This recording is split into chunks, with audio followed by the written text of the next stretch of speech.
Wow, look, I'm in a new place. Sorry I haven't posted videos in a while. I moved from an apartment that I lived in for like 4 years to a house, so times are very exciting. Anyways, ever wonder why a guy suddenly lost interest? Was it something you did, or is he just going through his own issues? Honestly, it can be hard to know for sure, but there are definitely a lot of things that turn off guys instantly. In the beginning of getting to know someone, a lot of guys have a few key things that they use as warning signs, and if you do them, it might make them judge or lose interest in you completely. I know it sounds dramatic, but some of these little things can say a lot about what you would be like in a relationship or anything long term, and not in a good way. So today, let's go over some things that guys will immediately judge girls on. Number one, showing up late to a date. Maybe you're nervous, or you're just trying to take the extra time to get ready and look good, or maybe you just misjudge the amount of time it would take to get there. In any case, it doesn't really matter. Being late once is very far from being a deal breaker, but if you're late to like every single date for the first few dates, it starts to say a lot about you. A first date or the first few dates are supposed to be you putting on your best self. And as I said, doing it one time isn't a big deal, but you know, it doesn't say a lot about you if every single time you're late. If for the first few dates you are just consistently always pretty late, it says a lot about how you're gonna be in the future when you're not trying to set a good impression. And on top of that, it says a lot about how little you respect the other person's time. Because if you're 20 minutes late, he's literally just sitting there like on his phone or like twiddling his thumbs. And even if he says that he doesn't mind or it doesn't matter, he's just being nice. It's totally fine to do it once or twice, but if this is something that happens often in the first few times you see each other, I don't think it's a deal breaker per se, but it definitely starts you off in a bad place that you gotta dig yourself out of. Number two,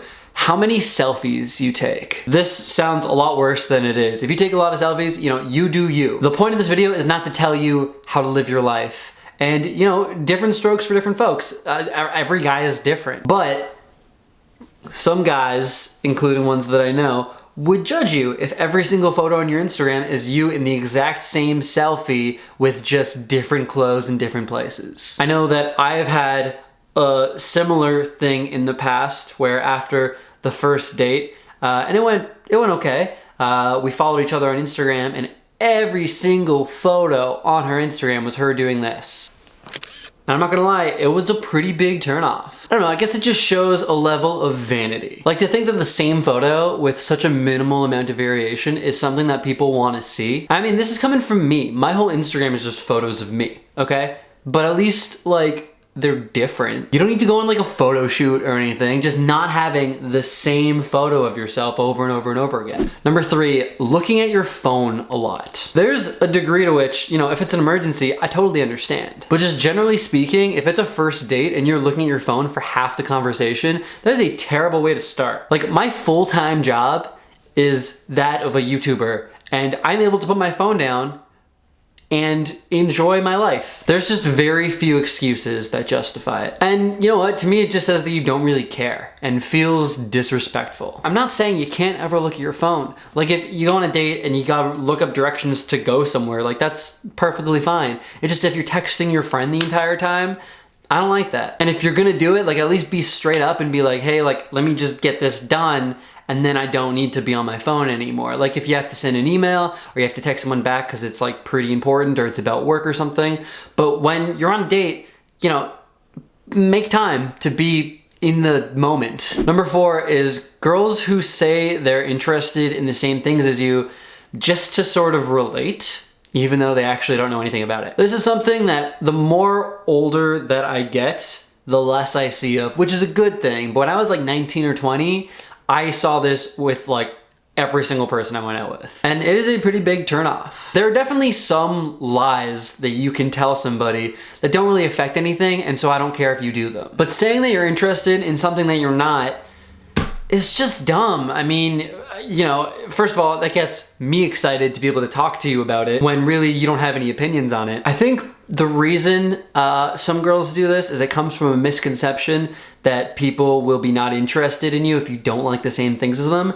But in my opinion, that is absolute crap. I'm literally down to respectfully debate you if you think that something I like sucks, and vice versa. I think that's fun. And then if you're caught lying about this, it tells me that you would rather have me like you than be who you are. And I just feel like that is a recipe for disaster for the long term. Number 5, indirects on social media. Okay, so there's definitely a bit of irony here. I can already see it because the amount of times that I've gone on dates and I tell somebody like what I do on YouTube, and they're like, oh my God, are you gonna talk about me? And I literally go so far out of my way to never do that. So I don't know, it's nobody else's business. Unless it's like a terrible, terrible date and I have no intention of ever seeing them again.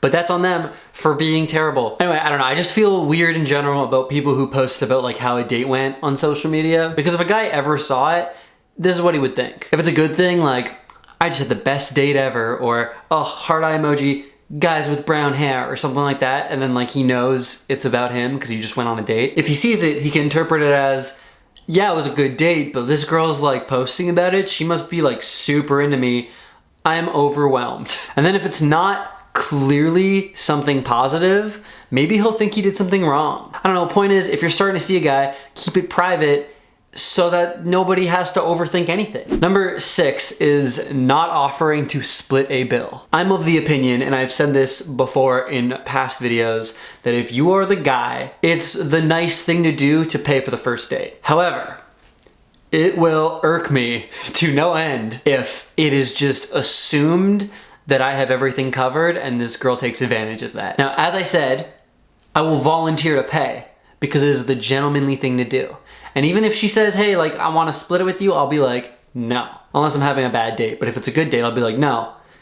Your company is gift enough, and I got this. However, that being said, I think there should be that conversation. I think that the girl should always, be prepared to split it. That's just also the nice thing to do. I'll say no, but just the offer, it's nice. The other thing to consider here is, what restaurant did you suggest and what did you order? Like if it's a bar, or if it's a restaurant, did you just get like, something that is decently priced? Or because I'm gonna pay, did you go for like sangria and steak and like the most expensive things there? I had something similar happen actually in the past where I took this girl to a nice Italian place for dinner, and then afterwards we went to this reasonably priced bar, reasonably priced in regards to like their beer and their liquor, but the wine was like double the price of everything else, and she got like 3 or 4 glasses of that. And this girl had the freaking nerve to not even suggest helping pay for it. She was like,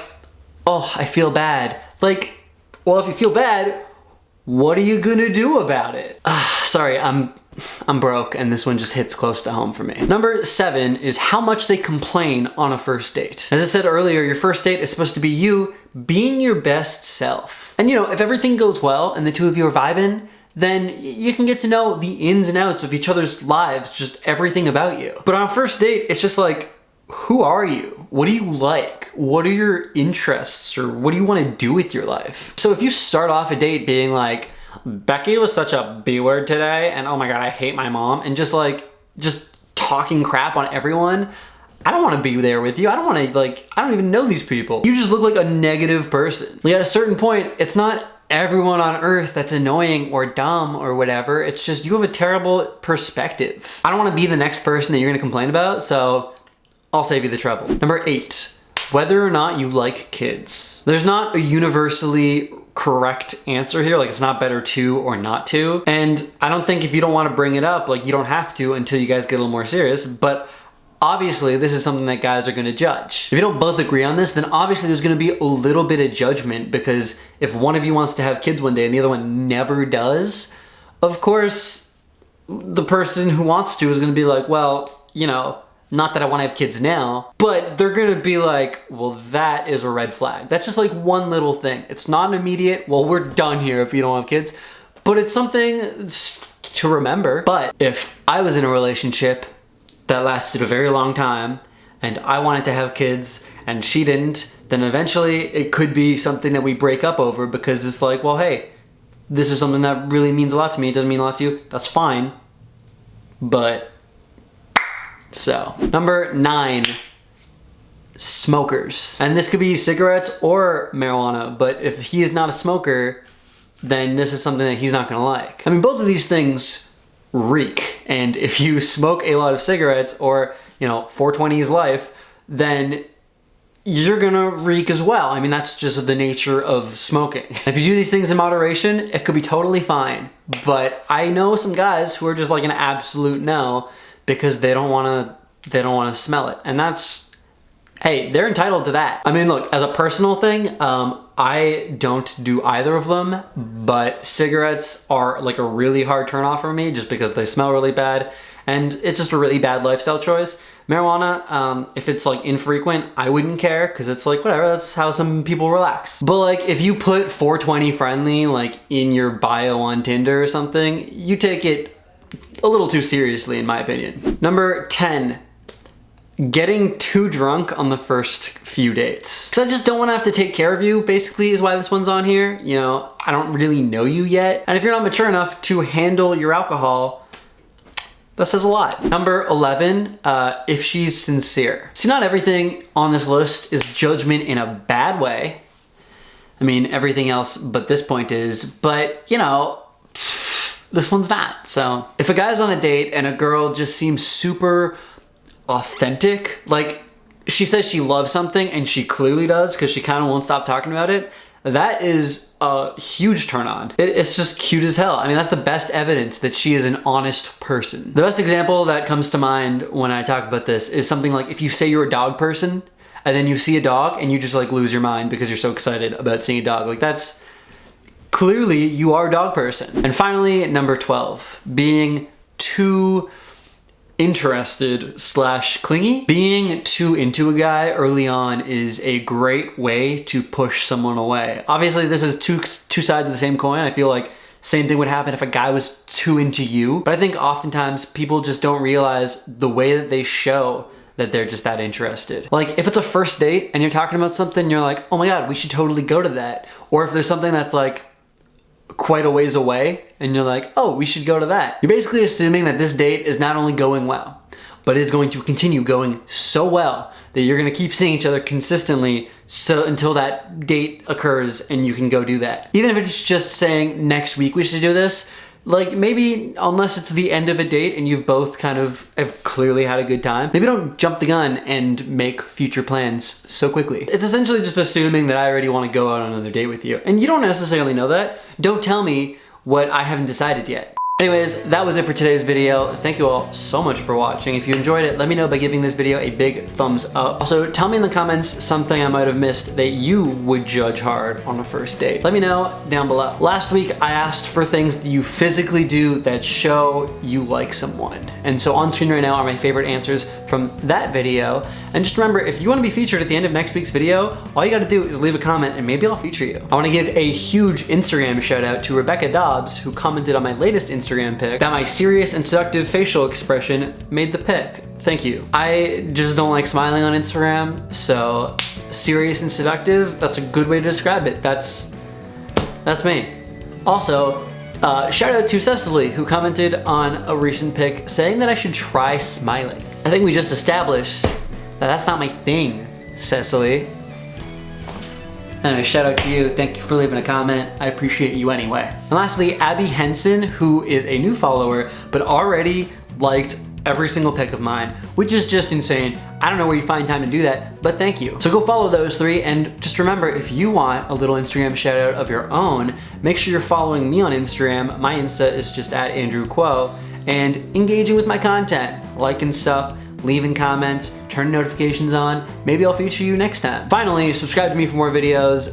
Make sure you click over here if you're looking for more advice. And with a lot being said, I'll see you next time. Peace.